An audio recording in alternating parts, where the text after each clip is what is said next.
40,000 பேர் வரை இருந்து மாகாண மக்கள் மிகவும் ஒரு துணிச்சலான முடிவுகளை எடுத்தார்கள். சர்வதேச விளையாட்டு நகரமாக கௌரவ ஜனாதிபதி அவர்களுக்கு யாழ்ப்பாணம் வேலணை பிரதேச சபையால் இலங்கை கிரிக்கெட் நிறுவனத்துக்கு வழங்கப்பட்ட நிலத்தில் நிர்மாணிக்கப்பட்ட.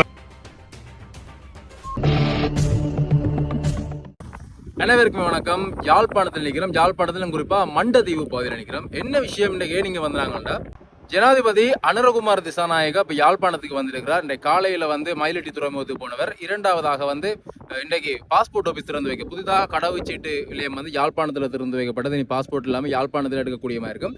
அதுக்கு அடுத்ததாக ஒரு சர்வதேச கிரிக்கெட் சர்வதேச துடுப்பாட்ட மைதானம் ஆரம்பிக்க போது திறக்க போயினம், அதாவது கட்டுவதற்குரிய அந்த கட்டுமான பணிகள் ஆரம்பிக்க போது அடிக்கல் நாட்டுவதற்காக இன்றைய தினம் மண்டதீவு பகுதிக்கு வருகிறார். அந்த காட்சிகளை தான் இந்த காணொலியோட பார்க்க போகிறோம். இந்த சர்வதேச விளையாட்டு மைதானம் மண்டதீவில் எங்கே வரப்போகுது என்பது தான் பார்த்தீங்கன்னா நீங்கள் பார்க்க போகிறோம். அதோட அவருடைய அடிக்கல் நாட்டக்கூடிய அந்த நிகழ்வுகளை நாங்கள் பார்க்கலாம். இப்போது நாங்கள் போய்கொண்டிருக்கக்கூடியது அந்த புதிதாக விளையாட்டு மைதானம் அமையக்கூடிய இடத்தை நோக்கி தான் போய்கொண்டிருக்கிறோம். மண்டதீவு வீதியில் போய்கொண்டிருக்கிறோம். அனைவருக்குமே தெரிந்திருக்கும் மண்டதீவு என்பது எங்கே இருக்குன்னு. இங்கே நீங்கள் பார்க்கலாம். இங்கே போகக்கூடிய இந்த முன்னுக்கு அந்த கிரவுண்டுக்கு செல்றதுக்கு முன்பகுதியில் மிகப்பெரிய ஒரு பதாகை ஒன்று வைத்திருக்கிறோம். அந்த விளையாட்டு மைதானம் தொடர்பான வரைபடம் எப்படி அது வரப்போகுது, அங்கே என்னென்ன அமைய போகுது என்பது தொடர்பாக இந்த இடத்துல காட்சி இருக்கணும். ஜெப்னா ஸ்போர்ட்ஸ் சிட்டி என்ற இதை குறிப்பிட்டிருக்கணும். அந்த இடத்துல நீங்கள் பார்க்கக்கூடியமாக இருந்தது. இங்கே இதில் போட்டிருக்கேன் பாருங்க, ஒவ்வொன்று என்ன மாதிரி இருக்காண்டு ஸ்போர்ட்ஸ் சிட்டி ப்ரொஜெக்ட் அந்த இடத்துல குறிப்பிட்டிருக்கணும்.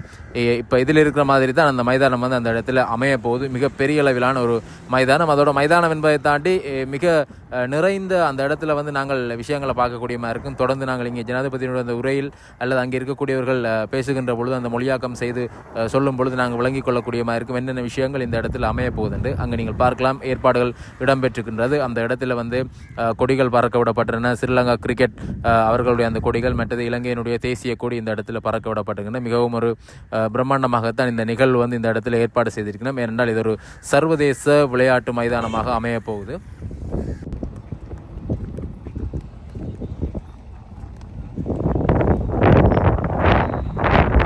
குறிப்பாக இந்த இடத்துல பல்வேறுபட்ட பாடசாலை மாணவர்களை நாங்கள் பார்க்கக்கூடியமாக இருந்தது. ஏனென்றால் அவர்களோட விளையாட்டோடு சம்மந்தப்பட்டிருக்கக்கூடிய இந்த துடுப்பாட்டத்தோடு சம்மந்தப்பட்டிருக்கக்கூடிய கிரிக்கெட்டோடு சம்மந்தப்பட்டிருக்கக்கூடிய மாணவர்களும் இந்த இடத்துல இந்த நிகழ்வுக்காக வரவேற்கப்பட்டிருக்கிறார்கள். அங்கே நீங்கள் பார்க்கக்கூடியமாக இருக்கும் பாடசாலை மாணவர்கள் வாகனங்களோடாக இந்த இடத்திற்கு வருகை தந்து கொண்டிருக்கக்கூடிய காட்சி. உண்மையாகவே இது ஒரு சிறப்பான தருணம் தான். ஏனென்றால் இந்த ஒரு மைதானம் ஒன்று இந்த இடத்துல உருவாகும் பொழுது நிறைய வேலைவாய்ப்புகள் உருவாகும். அது சார்ந்த நிறைய பேர் நன்மை அடையக்கூடியமாக இருக்கும். ஆனாலும் எப்படியாக இருந்தாலும் அனுகூலம் இருந்தாலும் பிரதிகூலங்களும் இருந்தே தான் ஆகும். அப்படியாக இந்த வகையில் நீங்கள் பார்க்கலாம். இப்பொழுது இங்கே ஜனாதிபதி இந்த இடத்துக்கு வருகை தந்து கொண்டிருக்கக்கூடிய அந்த காட்சி, அவர் வாகனம் பேரணியாக வரக்கூடிய அந்த காட்சியை பாருங்கள்.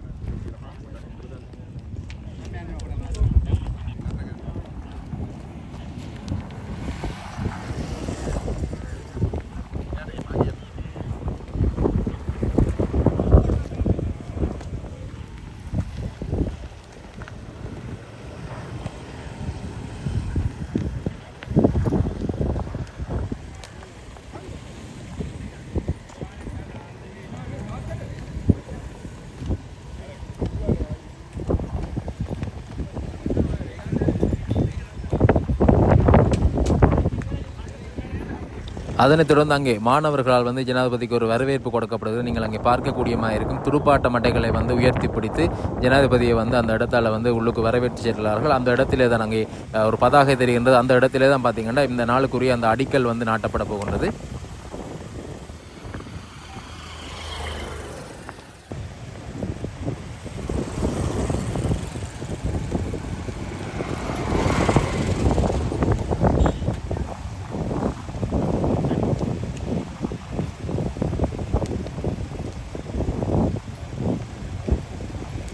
முன்னர் குறிப்பிட்ட நபர்களை தவிர மற்றவர்களை உள்ளே அனுமதிக்கவில்லை. பின்னர் அனுமதித்திருந்தார்கள். இப்பொழுது நாங்கள் உள்ளே சென்று கொண்டிருக்கிறோம். இந்த இடத்துல பார்த்தீங்கன்னா அந்த மைதானம் அமைய போகின்றது. மிகப்பெரிய அளவிலான ஒரு இடம். இந்த இடத்தில் அமைவதற்கு தான் ஏற்பாடுகள் செய்யப்பட்டிருக்கிறது. அங்கே அடிக்கல்லும் நாட்டப்பட்டிருக்கிறது. அந்த இடத்தை நாங்கள் சென்று பார்க்கலாம். அங்கே நீங்கள் பார்க்கக்கூடியமாக இருக்கும் ஒரு மைதானத்தில் பிச்சில் எப்படி இருக்கும் அதை மாதிரி போட்டு அந்த இடத்துல அடிக்கல் எல்லாமே நாட்டியிருக்கணும். மிக ஒரு இந்த இடம் பார்க்குறதுக்கு மிக பிறந்த இடமா இருக்குது. இந்த இடத்துல மைதானம் வந்ததுக்கு பிறகு இந்த இடமே செழிப்புறும் என்று தான் நாங்கள் சொல்லணும். ஏனென்றால் அது நிறைய வாழ்வாதாரங்களையும் கொண்டு வரும், நிறைய பேருக்கு உழைப்பை கொண்டு வரும். அந்த வகையில் இது ஒரு சிறந்த செயலாகத்தான் பார்க்கப்படுது. அதோட எங்களோட விளையாட்டுத்துறையிலையும் நாங்கள் நிறைந்த வளர்ச்சி போக்கு பார்க்கக்கூடியமாக இருக்கும். அங்கே நீங்கள் பார்க்கலாம், அப்படித்தான் இந்த மைதானம் அமைய போகிறது. ஜெஃப்னா இன்டர்நேஷனல் கிரிக்கெட் ஸ்டேடியம் அங்கே பெயரிடப்பட்டிருக்கிறது. அதே சமயம் இங்கே அடிக்கல் திறநீக்கம் செய்யப்பட்டிருக்கிறது. மும்மொழிகளிலும் இங்கே அந்த அடிக்கல் பதிவு செய்யப்பட்டு திறநீக்கம் செய்யப்பட்டிருக்கக்கூடிய அந்த காட்சியை பார்க்குறீங்க. யாழ்ப்பாணம் சர்வதேச கிரிக்கெட் அரங்கம் என்று கௌரவ ஜனாதிபதி அவர்களின் கரங்களினால் திறந்து வைக்கப்பட்டது என்று அந்த இடத்துல குறிப்பிடப்பட்டிருக்கக்கூடியதை நாங்கள் பார்க்கக்கூடியமாக இருக்குது. இந்த இடத்துல நீங்கள் பார்க்கலாம், இங்கே தான் அடிக்கல் நாட்டப்பட்டிருக்கக்கூடிய அந்த இடம். பின்னாலே பார்க்கக்கூடிய இப்படியாகத்தான் இந்த மைதானம் உருவாகப் போகின்றது. யாழ்ப்பாணம் சர்வதேச மைதானம். அதை தாண்டி அங்கே அந்த நிகழ்வுகள் இடம்பெற்றதன் பின்னர் அங்கே ஜனாதிபதி அவர்களுடைய சிறப்புரை இடம்பெற்று கொண்டிருக்கின்றது. அந்த காட்சியில் நாங்கள் பார்க்கலாம். அதே சமயம் தமிழிலேயும் இந்த மைதானம் தொடர்பான சிறப்பான விளக்கங்கள் அங்கே கொடுக்கப்பட்டு கொண்டிருக்கிறது. வவுனியா, முல்லைத்தீவு, கிளிநொச்சி, மன்னார் ஆகிய 5 மாவட்டங்களை கொண்ட இந்த வடமாகாணத்தில் இருக்கின்ற இங்கு வருகை தந்திருக்கின்ற 250 பாடசாலை கிரிக்கெட் வீராங்கனைகளே, இது உங்களுக்கான நாள், உங்களுக்கான களம்.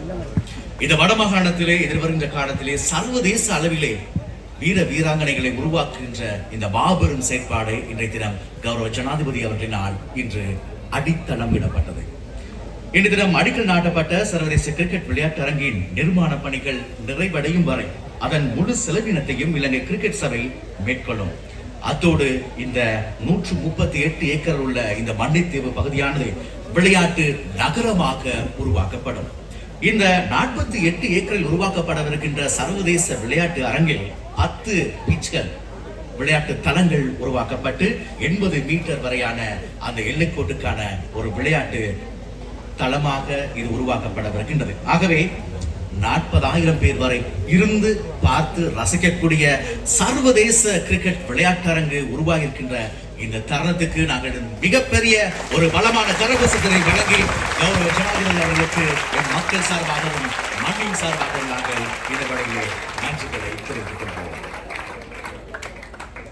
கட்டமாக போட்டிகளை நடத்தக்கூடிய தரத்திற்கு விளையாட்டு அரங்கமும் பார்வையாளர் இருக்கைகளும் நிர்மாணிக்கப்படும்.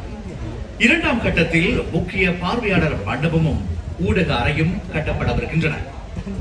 3ஆம் கட்டமாக விளையாட்டரங்கை சுற்றிய அரங்குகள் அமைக்கப்பட உள்ளன. மின் விளக்குகள் பொருத்தும் பணி இறுதி கட்டமாக 4ஆம் கட்டத்திலே நடைபெறும்.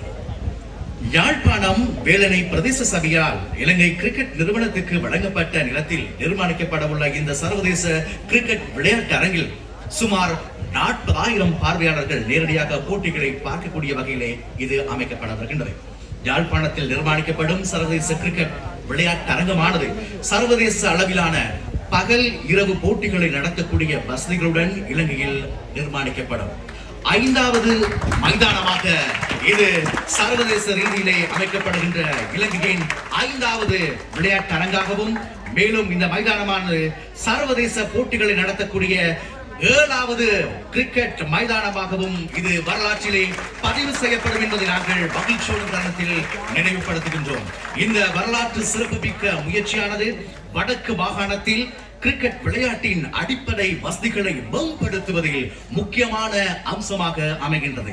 மேலும் கிரிக்கெட் மூலம் சர்வதேசத்தோடு இந்த உறவினை மேற்கொள்கின்ற இளைஞர்கள் என்ற தனித்துவத்தை உருவாக்குவதில் இலங்கை கிரிக்கெட் சபையானது பங்களிப்பையும் இது சுட்டிக்காட்டுகிறது. ஆகவே இத்தகைய வரலாற்றில் மிக முக்கியமான பொன்னான நாளிலே நாங்கள் இந்த அரங்கிலே ஒன்றிணைந்திருக்கின்றோம். ஆகவே இந்த மாபெரும் சர்வதேச விளையாட்டு நகரமாக உருவாக்கப்படவிருக்கின்ற இந்த செயற்திட்டத்தை இப்பொழுது நாங்கள் இந்த இலத்திரங்கள் திரையிலே காண்போம். உங்களுடைய பலமான கரகோஷத்துக்கு மத்தியில்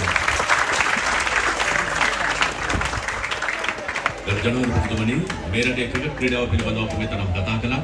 මේ රටේ මධ්‍ය ලක්ෂ්‍ය වුණු නාලන්දාවට ආවට පස්සේ உருவாக்கவிருக்கின்ற உலக விளையாட்டரங்கு, நட்சத்திர தரத்திலான ஹோட்டல்கள் மற்றும் உணவகங்கள், வர்த்தக வளாகங்கள் மற்றும் பொழுதுபோக்கு மையங்கள் ஆகியவற்றுடன் நவீன மருத்துவமனைகளும் இங்கே உருவாக்கப்பட்டிருக்கிறது. ஆகவே இதுகளில் உரைநிகழ்த்த நாங்கள் பணிவன்போடு அழைக்கின்றோம் இலங்கை ஜனநாயக சோசலிச குடியரசின் கௌரவ ஜனாதிபதி அனுரகுமார திசாநாயக்க அவர்கள்.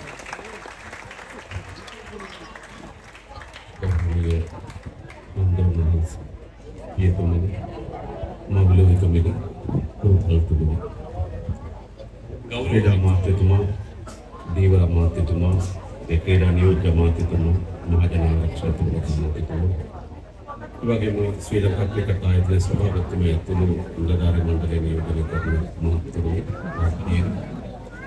इवागेम क्रीडा विशाल नोंदुවක් සහ දායකත්වයක් සැපේන මේ අවස්ථාවට සහභාගී වන ඔබ සුදුදනාගෙන අවසරයි. கௌரவமிக்க அனைத்து மத தலைவர்களே, அதே போன்று இங்கு வருகை தந்திருக்கும் அமைச்சர்களே, பாராளுமன்ற உறுப்பினர்களே, அதே போன்று பிரதான அதிதிகளே, கிரிக்கெட் நிறுவனத்தின் அதிகாரிகளே, அதே போன்று இங்கு வருகை தந்திருக்கும் இந்த கிரிக்கெட் தொடர்பாக மிகவும் ஆர்வமாக செயல்படும், விளையாட்டுத்துறை சார்ந்து ஆர்வமாக செயல்படும் அனைத்து பிள்ளைகளே, நபர்களே, உங்கள் அனைவருக்குமே மனமார்ந்த வணக்கத்தை தெரிவித்துக் கொள்கின்றேன். நான் நினைக்கின்றேன் இன்று ஒரு விசேடமான தினமாகும் என்று.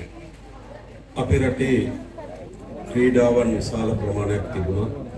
ක්‍රිකට් ක්‍රීඩාව ඒ අතර සුවිශේෂී ක්‍රීඩාව බවට පත් වෙලා තිබෙනවා.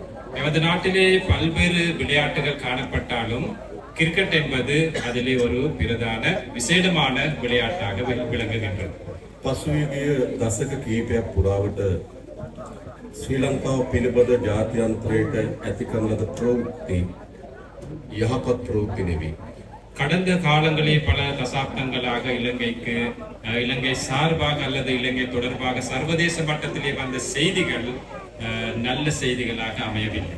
30 වසරක යුද්ධයක අමිහිරි ප්‍රවෘත්ති, 30 வருட யுத்தத்தின் மிகவும் கசப்பான செய்திகள், ආර්ථිකය කඩාවැටීම් පිළිබඳව ප්‍රවෘත්ති, பொருளாதாரம் சரிவடைந்தது தொடர்பான செய்திகள், අල්ල සහ දූෂණය විශාල ප්‍රමාණයක වර්ධනය වූ රටක් පිළිබඳ ප්‍රවෘත්ති, ஊழல் மோசடிகள் பெருமளவு வளர்ந்திருந்த ஒரு நாடாக, එවැනි බොහෝ අයහපත් ප්‍රවෘත්ති අපේ රට පිළිබඳව ජාත්‍යන්තරයේ ප්‍රකාශයට පත් වෙනකොට அவ்வாறான மிகவும் ஒரு கசப்பான செய்திகள் சர்வதேச மட்டத்திலே கேட்கும் போது අපේ රට පිළිබඳ සුබදායක ප්‍රවෘත්ති නිර්මාණය කරපු දේවල් අතර ප්‍රධානම දේ බවට පත් වුණේ ක්‍රිකට් ක්‍රීඩාව.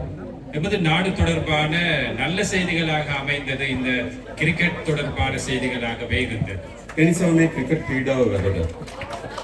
ஆகவே இந்த கிரிக்கெட் என்பது மிகவும் முக்கியமான ஒரு விளையாட்டு. ඒ වගේම අපේ රටේ ජාත්‍යන්තර ක්‍රීඩාංගන ගණනාවක් තිබුණා. මේ යාපනයේ අද ඉදිවන ක්‍රීඩාංගනය ඉතාමත් වැදගත්. அதே போன்று எமது நாட்டிலே பல்வேறுபட்ட விளையாட்டு அரங்குகள் நிர்மாணமாக்கப்பட்டிருந்தாலும் இன்று இந்த யாழ்ப்பாணத்தில் இந்த ஆரம்ப விழா நிகழ்த்தும் இந்த விளையாட்டு அரங்கு என்பது மிகவும் முக்கியமான ஒரு அரங்கமாக அமையும். අපි දන්නවා පසුගිය මැතිවරණවලදී මේ උතුරේ ජනතාව නිර්භීත තීන්දුවක් ගත්තා. எங்களுக்கு தெரியும் கடந்த தேர்தல்களிலே இந்த வடமாகாண மக்கள் மிகவும் ஒரு துணிச்சலான முடிவுகளை எடுத்தார்கள்.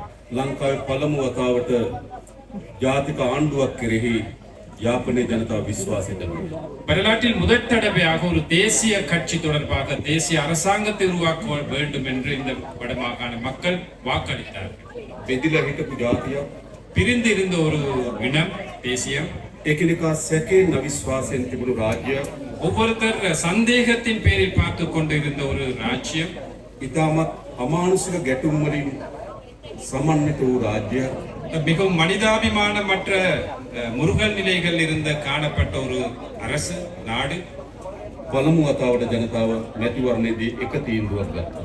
முதற் தடவையாக மக்கள் தேர்தலிலே ஒட்டுமொத்தமாக எல்லாருமே சேர்ந்து ஒரு முடிவுக்கு வந்தார். ඒ ලංකා ඉතිහාසයේ උතුර දකුණ නැගෙනහිර එකතු කරන ලද මැතිවරණ තීන්දුව සහ ආණ්ඩුව. அது இலங்கை வரலாற்றிலே கிழக்கு, தெற்கு, வடக்கு, மேற்கு என்ற எல்லா பகுதிகளிலுமே ஒன்றிணைக்கும் ஒரு முடிவாக அமைந்தது. එම ජනතාව අප කෙරෙහි තිබුණු විශ්වාසය මතම அந்த மக்கள் என் மீது வைத்த நம்பிக்கையின் பேரில் අපට පැවරී තිබෙන අභියෝගය විශාලයි.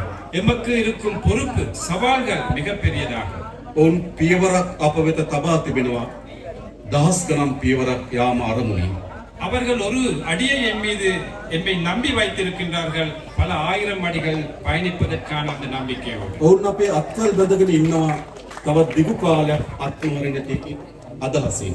நீங்கள் எம்முடன் கைகோர்த்து இருக்கின்றீர்கள், பல காலமாக எம்மோடு பயணிக்கும் வேண்டும் என்ற அந்த எதிர்பார்ப்புடன். අපිත් එක්ක දිගු ගමනක් එනවද? எம்முடன் நீண்ட ஒரு பயணத்திற்கு தயாரா? අත්වල අත්හරිනවද? அந்த பிடித்த கைகளை விடுவிக்க போகிறீர்களா? ඒ තීරණය කරන්නේ අපිමයි. அதை முடிவெடுக்க வேண்டும் நாங்களே தான், நீங்களே தான். ඒ නිසා අපේ අරමුණ බවට පත් වෙන්නේ කුමක්ද? ஆகவே எமது குறிக்கோளாக அமைய வேண்டியது என்ன? අපේ දෑතින් අල්ලා ගන්නා ලද උතුරේ ජනතාව. நாங்கள் இறுக்கி பிடித்துக் கொண்ட இந்த கைகளை இறுக்கி பிடித்துக் கொண்ட இந்த வடமாகாண ඊවර மக்கள், කීපයක් අපිත් එක්ක ගමන් කොට තිබෙන ජනතාව. சில அடிகள் எம்முடன் பயணித்திருக்கும் மக்கள், ලාංකීය ජාතිය ගොඩනගන තෙක් අත්නොහැර ඉදිරියට ගෙන යාම අපේ අපේක්ෂාව. இலங்கை தேசியம் உருவாகும் வரையும் கைவிடாமல் கூட்டிச் செல்வது எமது தலையாய கடமையாக நாங்கள் கருதுகின்றோம். ඒ හුදු වාක්‍ය වලට පමණක් කළ හැකි දෙයක් නෙවෙයි. அது வார்த்தைகளுக்கு மட்டும் வரையறுக்கப்பட்டது அல்ல, வார்த்தைகளுக்கு செய்ய முடியாது. ඒ සඳහා ප්‍රායෝගික ක්‍රියාකාරකම් රැසක් අපිට අවශ්‍යයි. அதற்காக நடைமுறையிலே பல செயற்பாடுகள் எங்களுக்கு தேவைப்படுகின்றன. අපිට ගොඩක් දේ බෙදලා අපි සමරනවා. நாங்கள் சில நேரங்களிலே பிரிந்திருந்து நாங்கள் ஒவ்வொரு கொண்டாட்டங்களை நடத்துகிறோம். තයි පොංගල් දෙමළ ජනතාව සමරනවා. தமிழ் மக்கள் தைப்பொங்கலை நாங்கள் கொண்டாடுகின்றோம். රාමසාන් මුස්ලිම් ජනතාව සමරනවා. முஸ்லிம் மக்கள் ராமசான் விழாவை கொண்டாடுகின்றனர். වෙසක් උත්සවයේ සිංහල බෞද්ධ ජනතාව சிங்கள සමරනවා. மக்கள் வெசாக் வைபவத்தை கொண்டாடுகின்றனர். නත්තල් උත්සවයේ කිතුරු ජනතාව සමරනවා. கத்தோலிக்க மக்கள் நத்தார் பண்டிகை கொண்டாடுகின்றனர். අපිට බෙදිලා සමරන අවස්ථා ගොඩක් තිබෙනවා. எங்களுக்கு பிரிந்து நின்று கொண்டாடும் பல சந்தர்ப்பங்கள் இருக்கின்றன. හැබැයි මා හිතනවා ஆனால் நான் நினைக்கின்றேன், අපිට එක්ක සමරිය හැකි අවස්ථාවක් තිබෙනවා. எங்களுக்கு எல்லாருமாக சேர்ந்து கொண்டாடக்கூடிய ஒரு சந்தர்ப்பம் தேவை. ඒ තමයි ක්‍රිකට් ක්‍රීඩාවෙන් අපි ලබා ගන්නා ජයග්‍රහණ. அதுதான் இந்த கிரிக்கெட் ஊடாக நாங்க பெற்றுக்கொள்ளும் வெற்றி. அந்த வெற்றியை நாங்கள் அனைவருக்குமே கொண்டாட முடியும் ஒன்றாக. 1999 ලෝක කුසලාන ජයග්‍රහණය කරන කාලය කියන්නේ යුද්ධය පැවතුණු කාලය. 1996ஆம் ஆண்டு உலக கிண்ணத்தை வென்றெடுத்த காலம் என்பது இந்த நாட்டிலே யுத்த சூழல் நடந்த මේ காலம். උතුර එවැනි සන්නද්ධ ව්‍යාපාරයෙන් යටතට යටත් වෙලා තිබුණු කාලය. அந்த காலகட்டத்திலே சில ஆயுத குழுக்கள் இந்த யுத்த சூழலிலே செயல்பட்டார். හැබැයි මා අසා තිබෙනවා ஆனால் நான் கேட்டிருக்கின்றேன், ඒ ලෝක කුසලානය තරග කරපු දවසේ அந்த உலக கிண்ண போட்டி நடந்த நாளிலே එම සටන්කරුවන්ද අවිබිම තබා තරගය නැරඹු බව. அந்த போராளிகளும் ஆயுதங்களை கீழே வைத்து அந்த போட்டியை பார்வையிட்டார்கள் என்று நான் கேட்டிருக்கிறேன். මොකක්ද මේ තිබෙන්නේ? அப்ப இதில் என்ன அடங்கி இருக்கின்றன? සියලු සීමාවන්, எல்லா எல்லைகளையும், සියලු වෙනස්කම් எல்லா வித்தியாசங்களையும் දෙවනි කොට இரண்டாவதாக போட்டு අපිට ක්‍රීඩාවේ මේ ජනතාව එකතු කළ හැකි බව තමයි මේ පෙන්වන්න කරන්නේ. விளையாட்டுத்துறை ஊடாக மக்களை ஒன்று சேர்க்க முடியும் என்ற அந்த செய்தி தான் இதனூடாக வழங்கப்படும். අන්න ඒ නිසා මේ ක්‍රීඩාංගණය වැදගත්. அந்த வகையில் எடுத்துக்கொண்டாலும் இந்த விளையாட்டரங்கு மிக முக்கியமானதாகும். මා විශ්වාස කරනවා நான் நம்புகின்றேன், මේ හුදු ක්‍රීඩාංගණයක් නොවේ. இது ஒரு வெறுமனே ஒரு விளையாட்டரங்கு மட்டுமல்ல. මේ අපේ රටේ සමගිය නිර්මාණය කර ගැනීම සඳහා ගොඩනගන විශේෂ අවස්ථාවක්. இது எமது நாட்டிலே நல்லிணக்கத்தை ஏற்படுத்தக்கூடிய ஒரு விசேடமான சந்தர்ப்பம். අපි අනාගතයේ සුබ සිහිනයක් දකිනවා. நாங்கள் எதிர்காலம் தொடர்பாக இனிய கனவுகளை கண்டு கொண்டு සිංහල දෙමළ මුස්ලිම් තරුණයන් නියෝජනය කරන ජාතික කණ්ඩායම சிங்களம், தமிழ், முஸ்லிம் போன்ற அனைத்து இனங்களை பிரதித்துவம் செய்யும் ஒரு தேசிய அணி ஒன்று. ඔවුන් ක්‍රීඩාංගණයේ තරඟ වදිනකොට அவர்கள் விளையாட்டு மைதானத்தில் போட்டியிடும் போது පැවිලියන් එකේ වාඩි වෙලා பவிலியனில் உட்கார்ந்திருந்து සිංහල දෙමළ මුස්ලිම් ඔක්කොම එකට ජාතික කණ්ඩායම් වෙනුවෙන් ඔල්වරසම් නගන රාජ්‍යයක්. சிங்களம், தமிழ், முஸ்லிம் மக்கள் அனைவருமே பவிலியனில் இருந்து அந்த விளையாட்டு போட்டி தொடர்பாக அதை வெற்றி கொள்ளணும் என்று நாங்கள் அனைவருமே கரகோஷம் இட்டுக் கொண்டிருக்கும் சிறப்பான ஒரு சந்தர்ப்பம் வரும். ඒ සිහිනය අපි යථාර්ථ බවට පත් කරගත යුතුයි. அந்த கனவை நாங்கள் நனவாக்கிக் கொள்ள வேண்டும். ඒ වැදගත් අවස්ථාවක්. இது ஒரு மிகவும் முக்கியமான ஒரு சந்தர்ப்பம். අප කිසිසේත්ම நாங்கள் ஒருபோதும் යලි අපේ රටේ යුද්ධයක් අපේක්ෂා කරන්නේ නැහැ. மீண்டும் ஒரு யுத்தத்தை நாங்கள் யாரும் எதிர்பார்ப்போம். බොහෝ අය තමගේ ප්‍රතිපත්තීන් பெரும்பாலானவர்கள் தமது கொள்கைகள், තමගේ ක්‍රියාකාරකම් සකස් කරගනු ලබන්නේ தமது செயற்பாடுகளை தயாரித்துக் கொள்வது යුද්ධයක් આવොත් මුහුණ දෙන්න. யுத்தம் வந்தால் அதற்கு முகம் கொடுப்பதற்காக. අපේ ප්‍රතිපත්ති ක්‍රියාකාරකම් අපි සකස් කරගන්නේ நாங்கள் எமது கொள்கைகளை திட்டமிடுவது යුද්ධයක් ඇති නොවෙන්න. யுத்தம் ஒன்று ஏற்படாமல் இருப்பதற்காக. කුමක්ද අවශ්‍ය ප්‍රතිපත්තිය? என்ன தேவையான கொள்கைகள் அதற்காக? යුද්ධයක් આવොත් සූදානමද? யுத்தம் ஒன்று வந்தால் அதற்கு தயாராகின்றதா? යුද්ධයක් ඇති නොවන ප්‍රතිපත්තීන්ද? யுத்தம் வராமல் இருப்பதற்கான கொள்கைகளா? මා හිතනවා වඩාත් ඉදිරිගාමී වන්නේ நான் நினைக்கின்றேன் மிகவும் முக்கியமான முற்போக்கானது යුද්ධයක් ඇති නොවන ප්‍රතිපත්ති ක්‍රියාවට නැගීමයි. யுத்தம் உருவாகாமல் இருப்பதற்கான கொள்கைகளே மிக முக்கியமான தேவை. නිරන්තරයෙන් උතුරේ සහ දකුණේ இந்த நேரத்திலும் வடக்கிலும் தெற்கிலும் යලි යුද්ධයක් පිළිබඳ අනියත බියක් හදනවා. மீண்டும் ஒரு யுத்தம் வரும் என்ற ஒரு தேவையில்லாத ஒரு அச்சத்தை ඒ ஏற்படுத்துகிறார். තුළ ගැබ් වී තිබෙන දේශපාලනය அதில் பின்புலத்தில் இருப்பது அரசியல். පොදු ජනතාව විතර නැහැ. பொதுமக்கள் அந்த இடத்திலே இல்லை. ඒ නිසා අපි අපේක්ෂා කරන්නේ කුමක්ද? ஆகவே நாங்கள் எதிர்பார்ப்பது என்ன? සමගියෙන් පිරි රාජ්‍යයක්.